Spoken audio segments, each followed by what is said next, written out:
So let's get some analysis now on the Minister's announcement. Equal Education Co-Head of Research, Hopolang Selebalo, joins us now. Thank you so much, Hopolang, for coming through. So we have this announcement now, 78.2%. We were at 75.1% thereabouts last year in terms of the pass rate. A lot of us are sort of heaving a sigh of relief that things are sort of looking up, going in the right direction. Mm-hmm. Should we be celebrating this? I mean, firstly, maybe to start off by saying that we welcome these results, and we are definitely congratulating the class of 2018, the teachers, the parents, for working hard and persevering to get through these exams.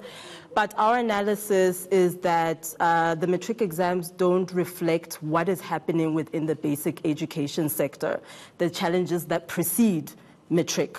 There are the traditional pass rate masks issues around early grade reading, learners being held back, some learners dropping out. So there needs to be another alternative in terms of how we examine the Matric results. Yeah, in fact, I mean, in your statement, you've described the annual announcement as misleading fanfare that on its own doesn't give the fuller picture. You're particularly concerned about what you're calling throughput. Yes. In terms of the education system. What do you mean by that? Okay, perhaps let me start off with the early grade learning. So we have a literacy assessment, an international literacy assessment that revealed that 78% of grade 4 learners can't read. 91% of learners in Limpopo in grade 4 couldn't read under this assessment, and about 85% in the Eastern Cape. So you find that learners aren't doing well in the early years. They struggle as they go through the learning system or the schooling system. And some then, usually between grade 9s and 10, either drop out or they repeat or they move on to TVET colleges. So when we're talking about the throughput rate, we mean taking the cohort of learners that actually started or that were in enrollment in grade 2, for example, so your 1 million plus learners, and getting to a point and comparing those with the number of learners that actually write Matric. So you find that the figure is halved by the time we get to Matric, and then you get an even lesser figure when you look at the learners that actually pass Matric. So I imagine then that given the challenges that we face in our system, right, you as Equal Education, with your concern about the throughput rates, you would sort of have take a slightly kind view of the phenomenon of the so-called progressed learners, that a lot of them actually doing well. These are the learners pupils who would have repeated grade 11 more than once, and then it's decided, let's push them through to grade 12 and see how well they do. And a lot of them are actually passing. No, which is fantastic news. As the Minister said, this is one of the largest cohorts that has written. And the progress, in terms of the progress learners, we certainly welcome that. As the Minister pointed out, you find that if learners are held back, they're more prone to dropping out of the schooling system.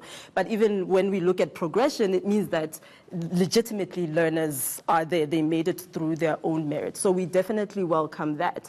I mean, we need to wait for the examination report that follows this announcement for a more thorough analysis and more thorough data, so that we can provide figures when it comes to the throughput rate, to the bachelor's passes, if we're talking about quintiles 1 to 3 versus quintiles 4 and 5, for example. So that detail is contained in later reports. Interestingly, Hopolang, for someone who comes from your organization, we've had this conversation for the last few minutes. You've not mentioned school infrastructure challenges. One of the provinces that's showing significant improvement is the Eastern Cape, with some 5.6% improvement, the largest improvement. Are we getting to a point where the infrastructure challenges are perhaps not resolved, yes, but are getting better? I mean, we're still struggling with infrastructure, but the department is making an effort. As the Minister pointed out, there is what we call the social wage, that is scholar transport, that is school nutrition, that is school infrastructure, all these conditions that make it conducive to learn for learners. Definitely, the progress is slow. We could be moving faster, but I mean, we are seeing some improvements.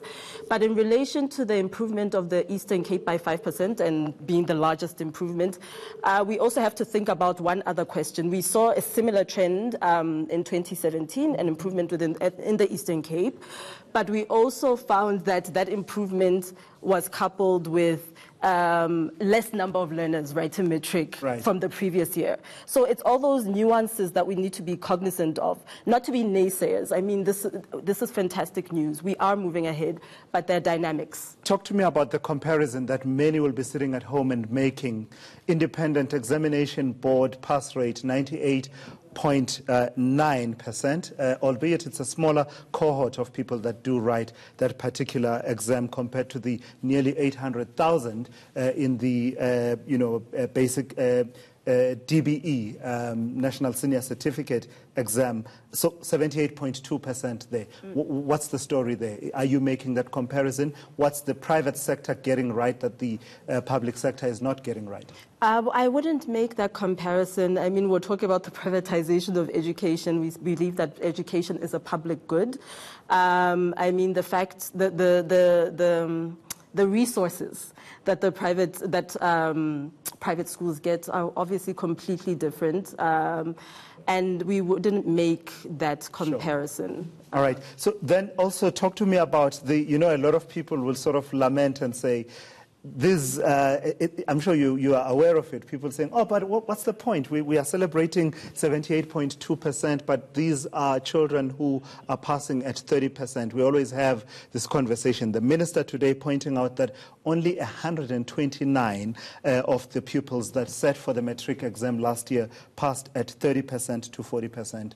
That's a good thing. The majority, she says, actually passed really well. They did. And she also mentioned that, to get a bachelor's pass, you need to get over 50%, for example, and we're seeing improvements even in that kind of landscape.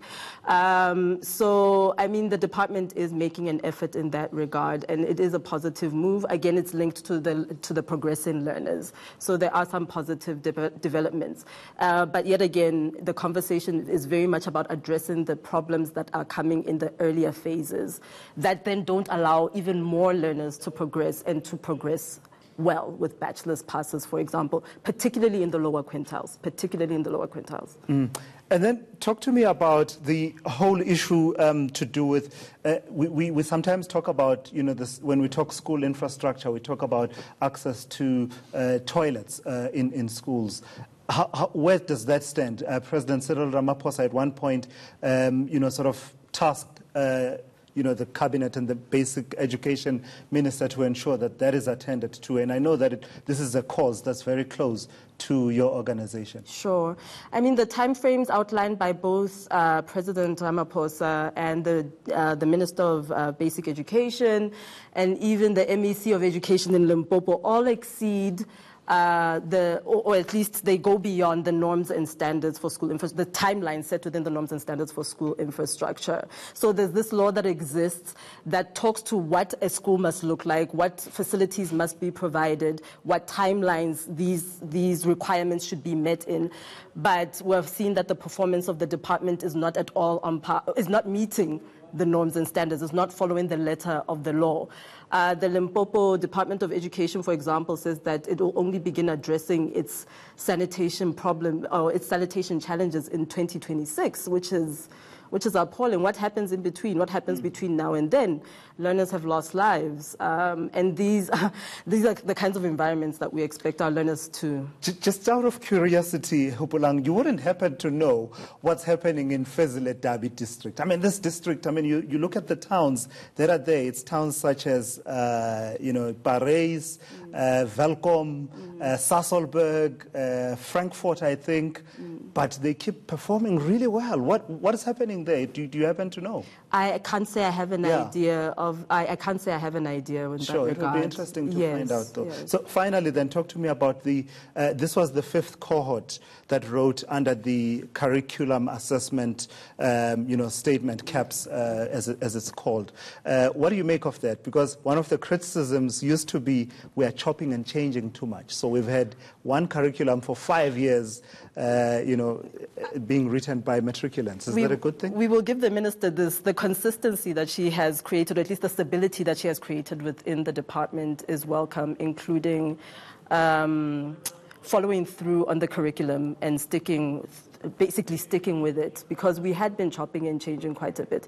But her presence has brought a sense of stability within the department. All right, great. So issues we need to attend to have to do in particular with resource distribution, but also the throughput. Making sure that the kids will be taking to school in about a week's time, in Matric in 12 years' time, and Precisely. And our literacy rate. We must ensure that our learners are able to read. Reading to understand. And numeracy. All right, thank you so much for coming through. Hopolang Selebalo of Equal Education. She's co-head of research at that particular organization. We'll have more analysis for you on the Matric results when Newsnight continues.